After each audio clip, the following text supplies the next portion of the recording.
Imagine a world where a child holds a truth no one else can see. What if a quiet whisper, dismissed by many, became the only guide to survival? Helen was a child of the clouds. Not literally, of course, but her imagination soared higher than any airplane. She spent hours drawing vivid pictures of fantastical creatures, sprawling landscapes, and sometimes things that felt real, even when they weren't. One crisp autumn afternoon, as her family excitedly packed for their much-anticipated vacation to the grandparents' house across the country, Helen sat at the kitchen table, crayon clutched tight in her small hand. But this time, her drawing wasn't of friendly dragons or shimmering rainbows. It was a plane, a big, silver plane, its wings fractured, black smoke curling from its engines, plummeting towards a jagged, unforgiving ground. "Look, Mommy," she said, her voice soft, almost a murmur, as her mother, Maria, bustled past with suitcases. Maria glanced down, a fond smile on her face. "Oh, honey, that's quite a dramatic airplane. Are you drawing your flight?" Helen nodded, her brow furrowed. "It's going to fall, Mommy. The plane is going to fall." Maria chuckled, ruffling Helen's hair. "Silly goose. Airplanes don't just fall. They're very safe. Now, come on, let's get your favorite teddy bear packed." Helen tried again, her small voice imbued with an urgency that belied her age. "No, Mommy, this plane, our plane, it's going to break." Her father, David, came into the kitchen, checking his watch. "Almost time to leave, girls. Everything ready." He saw Helen's drawing and laughed. "Wow, Helen, you've got quite the imagination. Don't worry, our plane will take us safely there. We'll be eating Grandma's apple pie in no time." Everyone smiled, dismissing the words as childish fancy. But for Helen, the image was as real as the crayon in her hand, the fear as palpable as the air in her lungs. She felt the isolation of being unheard, of carrying a burden that no one else could see or understand. The quiet, nagging certainty in her heart was a stark contrast to the easy laughter around her. Stay with us to unravel the mystery of Helen's extraordinary premonition. This journey begins long before the flight, in the quiet moments where an extraordinary gift first revealed itself. What does it take to believe the unbelievable, especially when it comes from the most innocent voice? The days leading up to the flight were a blur of last-minute errands and excited chatter, but for Maria, a subtle unease had begun to settle in. It wasn't just Helen's drawing.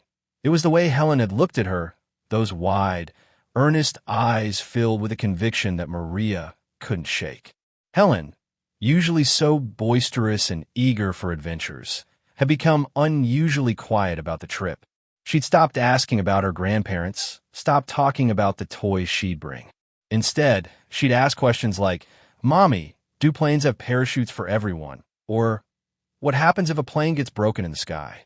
Each question, innocent on the surface, felt like a tiny prick of doubt in Maria's heart. One evening, as David finalized their online check-in, Maria brought up Helen's worries. "She's been so insistent about this plane, David. The drawing and her questions. It just feels different this time." David, practical and grounded, initially brushed it off.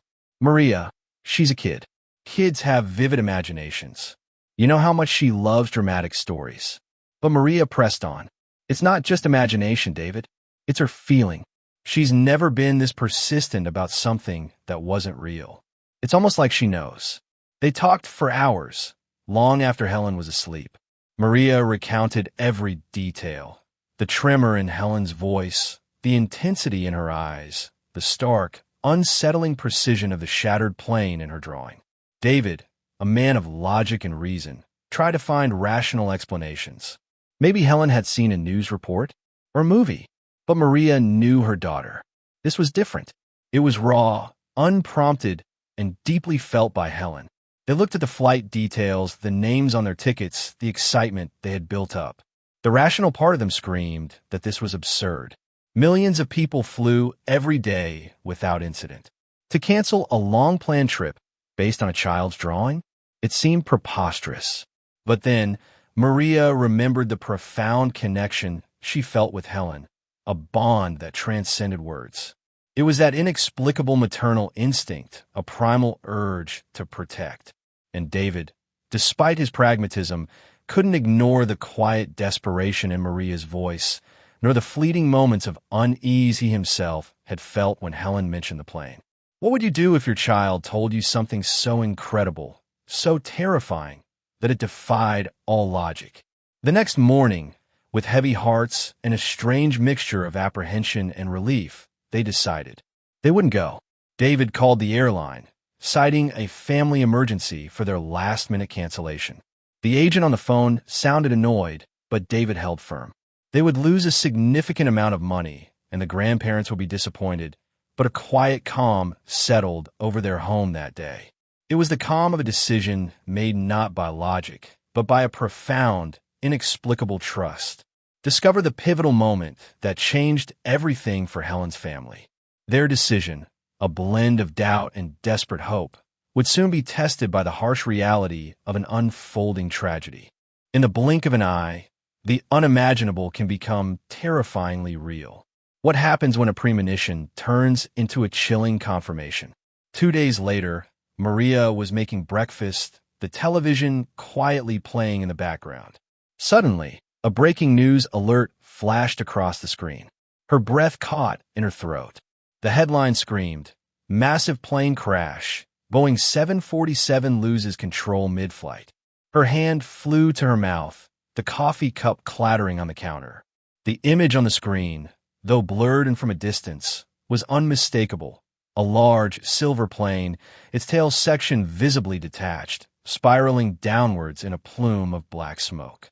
It was the same type of plane, the same flight number they had booked, the same destination. A cold wave washed over her, then a searing heat of terror, quickly followed by an overwhelming, almost suffocating wave of relief. David rushed in, alerted by her gasp. He saw the screen, his face draining of color. "Oh my God," he whispered Helen. They stared at the screen, tears welling in Maria's eyes, a silent scream trapped in her throat. The news anchor's solemn voice recounted the horror. Mechanical failure, rapid descent, no survivors. It was the exact scenario Helen had drawn, the fragmented wings, the smoke. It was Helen's plane. Helen, oblivious to the news, was in the living room building a tower of blocks. Her laughter echoed through the house, a stark contrast to the grim reality unfolding on the screen. Maria and David held each other, the weight of what they had escaped pressing down on them. The world was in shock, grieving the sudden loss of hundreds of lives. News channels were filled with somber reports, interviews with distraught families, experts analyzing the debris. For Maria and David, it wasn't just a news story.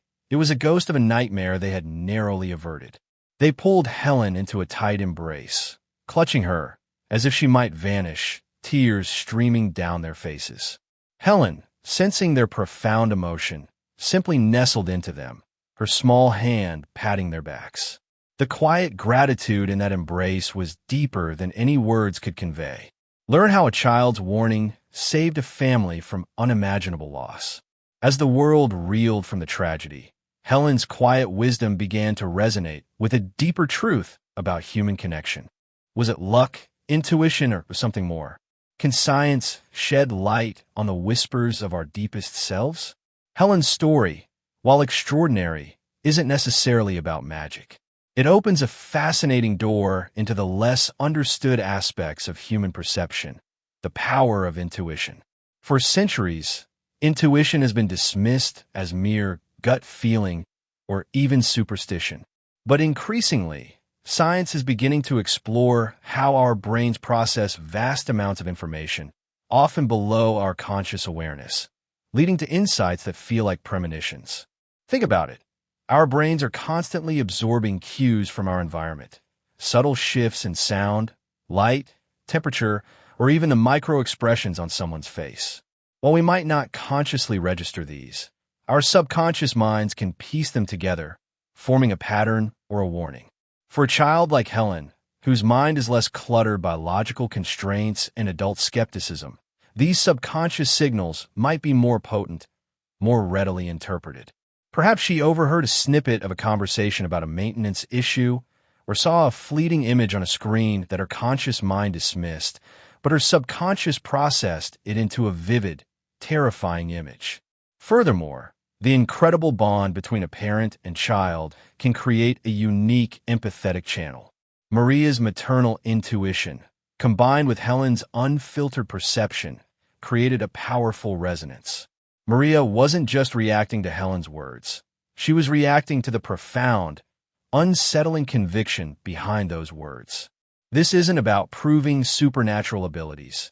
It's about acknowledging the incredible, often untapped, power of human intuition and the depth of our emotional connections. How often do we dismiss our own gut feelings because they don't fit into a neat, logical box? Helen's story challenges us to consider what we might miss when we rely solely on what we can see, hear, and logically explain. It's a gentle reminder that sometimes the most profound truths lie in the whispers we choose to heed. Discover the fascinating science behind intuition and its power to guide us. Helen's story, far from being just an isolated incident, illuminates a profound truth about the interconnectedness of our lives and the subtle ways we can protect what matters most. What if the greatest strength lies not in what we see, but in what we choose to believe and in whom we choose to trust? Years passed. Helen grew older, her vivid imagination still intact, though her premonitions became less frequent, or perhaps less intensely focused. The incident of the plane crash became a quiet, powerful cornerstone of their family's story. It wasn't something they boasted about, but it was a truth that shaped them. Maria and David learned to listen to Helen with a deeper reverence, not just to her words, but to the unspoken emotions behind them. They understood that trust wasn't just about believing what was logical. It was about honoring the unique inner world of another person, especially those we love most. Their experience taught them the profound value of communication and connection. They became advocates for trusting one's instincts, for having difficult conversations, and for listening to all voices, no matter how small or how seemingly irrational. It was a gentle lesson in humility, recognizing that knowledge isn't always found in textbooks or conventional wisdom, but sometimes in the pure, unfiltered intuition of a child. Helen's story, then, is a quiet echo, reminding us of the profound trust that binds families and communities. It's a testament to the idea that solutions, even to seemingly insurmountable problems, can emerge from the most unexpected places. It encourages us to cultivate an environment where intuition and empathy are valued as much as logic and data.